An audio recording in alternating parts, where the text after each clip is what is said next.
అంటే యుద్ధం చేయాలంటే వీరతల కింద యుద్ధం మీరు పంపించాలి. మీరు విజయం సాధించడం మీ దీవెనలు పంపించకపోతే మీకేం జరిగి మేమేం గెలుస్తాం ఇక్కడి నుంచి.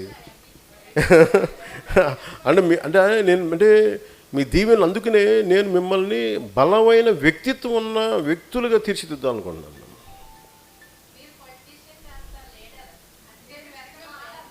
అదే అమ్మా, మీరు అర్థం చేసుకున్నదంతా అక్కడ విశ్లేషకులు అర్థం చేసుకునే పరిస్థితులు వేరేగా ఉన్నాయి. వాళ్ళు అలాగే అదే మా సగటు ఆడపడుచు అర్థం చేసుకున్నంత నన్ను అర్థం చేసుకోకపోతే, నన్ను అర్థం చేసుకుని ఒకళ్ళేమ్మా చాలా తక్కువ మంది అర్థం చేసుకున్నారు, మీరు కాకుండా. సపోజ్ అలాగే అది మా ఆడపడుచు ఇక్కడ అర్థం చేసుకున్నంతగా మళ్ళీ మోడీ గారు అర్థం చేసుకున్నారు, నన్ను మధ్యలో అర్థం చేసుకోవాలా. ఆయనకి నేను అర్థం అవుతాను, మీకు నేను అర్థం అవుతాను.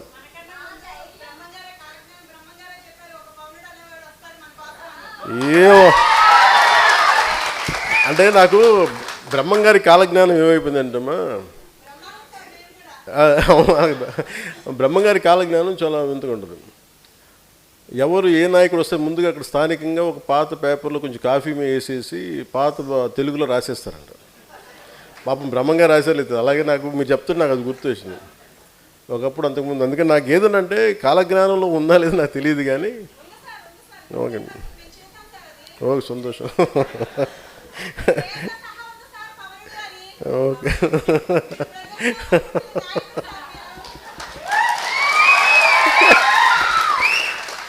నాకు మీ మధ్యలో నన్ను బాధ పెట్టి నా నవ్వు తీసేశారు.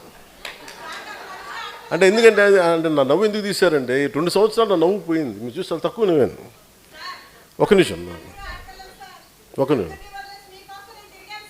థ్యాంక్ యూ అమ్మా, థ్యాంక్ యూ. నా నవ్వు ఎందుకు పోయిందంటే మధ్యలో చెప్తా ఉంటారు వాళ్ళు, అన్న నవ్వడం మానేసాం.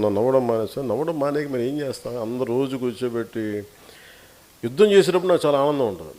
ఎందుకంటే పోతాం కాబట్టి పర్లేదు, బాగా యుద్ధం చేద్దాం అనుకుంటున్నాను. బాధ్యత అప్పచెప్పిన తర్వాత చాలా బరువు, భుజాలు ఉంగిపోతాయి.